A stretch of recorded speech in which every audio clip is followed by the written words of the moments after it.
गर्मियों की एक सुनहरी सुबह थी।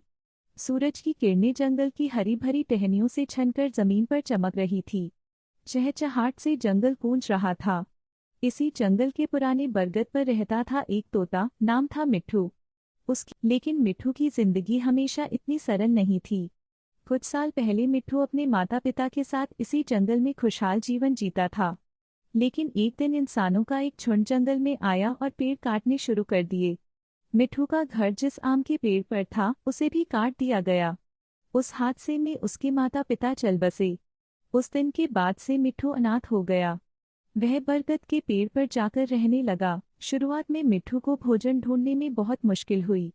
पहले जो उसे उसकी माँ चने, फल और बीज लाकर देती थी, अब उन्हें ढूंढना उसकी जिम्मेदारी बन गई थी। कभी बेर खाता तो कभी सूखी टहनियों में छुपे कीड़े ढूंढता। कई बार उसे अन्य पक्षियों से मुकाबला करना पड़ता, खासकर कौवे और गिद्धों से। एक दिन एक लोमड़ी ने उसे छल से पकड़ने की कोशिश की, लेकिन मिट्ठू की फुर्ती ने उसे बचा लिया। मिट्ठू अब धीरे धीरे जंगल के अन्य जीवों से परिचित होने लगा था। उसकी मुलाकात एक बुजुर्ग उल्लू चतुरानंद से हुई। चतुरानंद ने उसे सिखाया कि कैसे मौसम के हिसाब से भोजन इकट्ठा करना चाहिए। मिट्ठू ने बहुत ध्यान से उसकी बातें सुनी और धीरे धीरे उसमें आत्मविश्वास आने लगा। लेकिन संघर्ष अभी खत्म नहीं हुआ था। एक बार गर्मियों के दौरान जंगल में आग लग गई। सूखे पत्तों और तेज हवा की वजह से आग ने जंगल का बड़ा हिस्सा जला दिया। मिट्ठू अपने पंखों से उड़कर तो बच गया, लेकिन कई पेड़, जानवर और पक्षी उस आग में मारे गए। उसे अपना आशियाना फिर से बदलना पड़ा। जलता हुआ जंगल उसकी आंखों में हमेशा के लिए छप गया। आग के बाद का जीवन और भी मुश्किल था। भोजन की कमी, रहने की जगह की तलाश और नए खतरे सब कुछ उसे कमजोर बना रहे थे। लेकिन मिट्ठू ने हार नहीं मानी। वह रोज सुबह सूरज निकलने से पहले उड़ान भरता, दूरदराज के इलाकों में जाकर भोजन ढूंढता और फिर दोपहर में वापस अपने पेड़ पर आता। उसकी मेहनत रंग लाने लगी। एक दिन जब वह नदी किनारे एक झाड़ी में फल खा रहा था, उसने किसी की कराहने की आवाज सुनी। पास जाकर देखा तो एक नन्हा खरगोश कांप रहा था।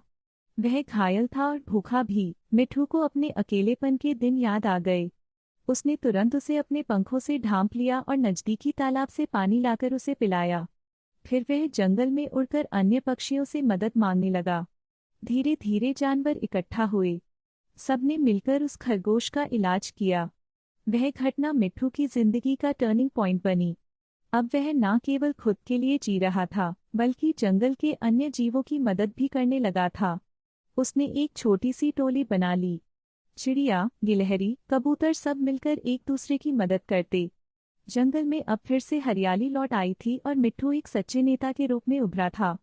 उसके साहस, समझदारी और मेहनत की कहानी जंगल भर में फैल गई। अब छोटे पक्षी उसे गुरु मानते थे और उससे सीखते थे कि विपत्तियों में कैसे डटे रहना है। मिट्ठू ने अपने जीवन की मुश्किलों को अपनी ताकत बना लिया था। वह जानता था कि दुख से भागा नहीं जा सकता, लेकिन संघर्ष से जीत जरूर मिल सकती है।